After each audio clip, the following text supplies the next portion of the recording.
All right, this is the 6th video, but this is the 5th step of the process. Yesterday we added another video just because I wanted to talk about headlines, and I thought it was important to talk about headlines at that point.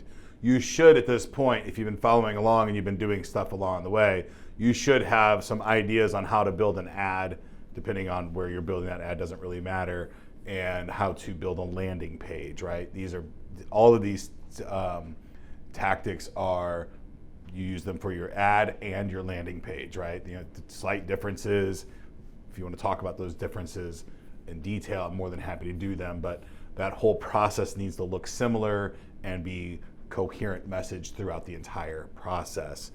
Really big thing is that on your ad, you're probably going to have 3 or 4 bullet points, maybe 10 at the most, depending on what platform you're using and how far you want them to scroll down. On your landing page, you want as many bullet points as you can.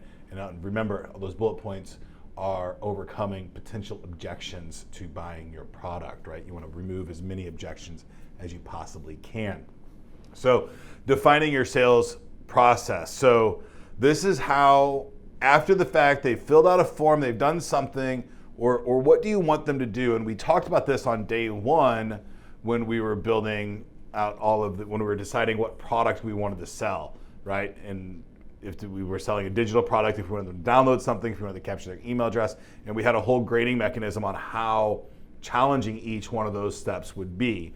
So we're just going to go over this process really quick, and this is circle the mechanism that applies to your product or service, right? Is it an online sale, self-checkout? Is it inbound? Do they have to come to your store?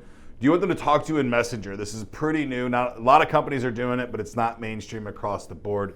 Do you want them to message you? Now, I'm going to say this could be like a Facebook message, Instagram message, text message, whatever it is, right? Email, do you want them to send you an email or give you their email address? Do you need them to pick up the phone and call? This is getting much, much easier with Google Maps out there. You can put your phone number in the Google Map, the citation of your phone number. It's really easy for them to hit that button and call you. People don't want to talk on the phone as much as they used to, so making it easy for them to make the call is a huge help, right? Or get them to come in and see you in person or a webinar, right?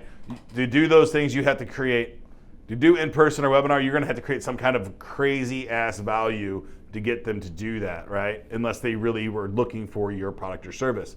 If they're looking for your product or service, you just have to have a really good incentive for them to come in.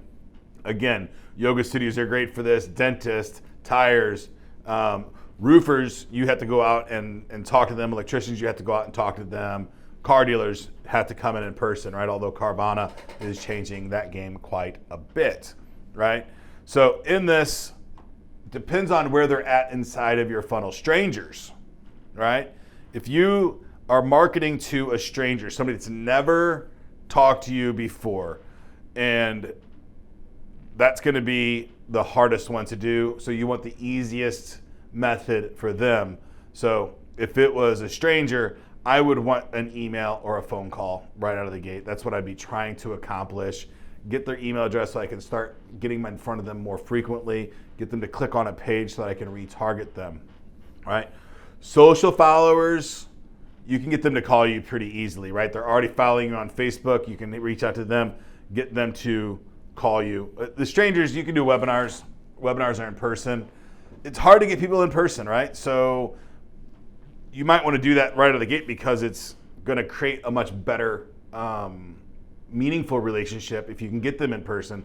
But I find that it's really hard to do that a lot of times. So first, you might want to get some information from them through email or get them to fill out some kind of form so you know a little bit about them, and then get them into person, get in person or webinar. But also, webinars are great for if you've never met anybody. They can kind of learn about what you're doing and learn more about your product and service over a long period of time.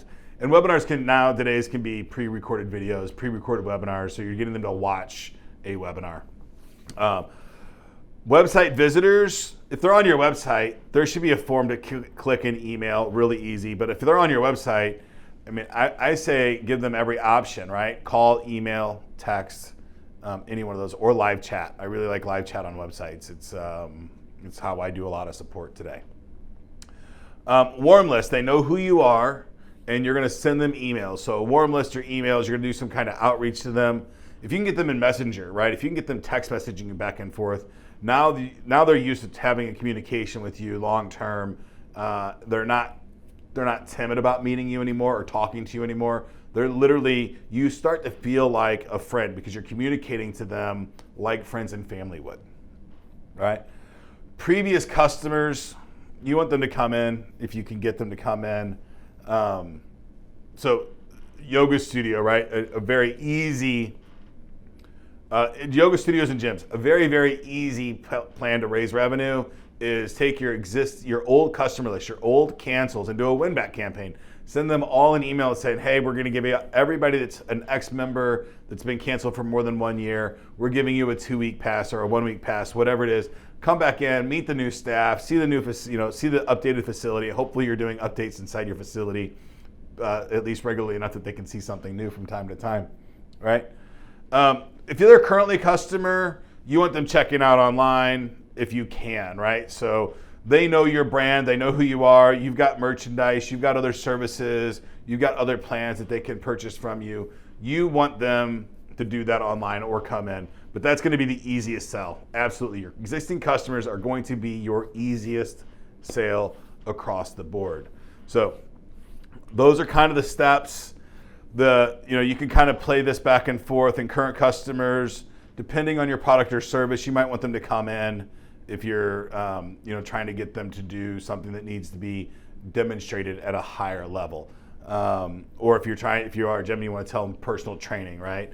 If you're a tire shop current customer, you might want them to check out online, but you need them to come in to rotate their tires, right? So that's a dual thing. So if you sold them tires, you should be sending them every 3 months an email or a text message saying, hey, it's time to rotate those tires, get in here, time to change your oil, get in here, those kinds of things, right?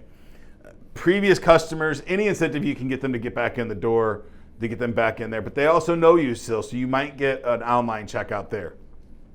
These are just different ways to do things, and you play around with these metrics quite a bit, but at the end of the day, your sales process is up to you. You have to build it. You know your team, you know what resources you have available to you, but the biggest thing that I can tell you is always answer the phone. You never know what that might lead to, right? You just never know if there's that one, it's a corporate client that's going to bring 15 new members to you or 15 new sales. You just never know. So always be picking up the phone, always be checking emails, get responses back to those messages, the emails and the messages, get those responses back as fast as possible.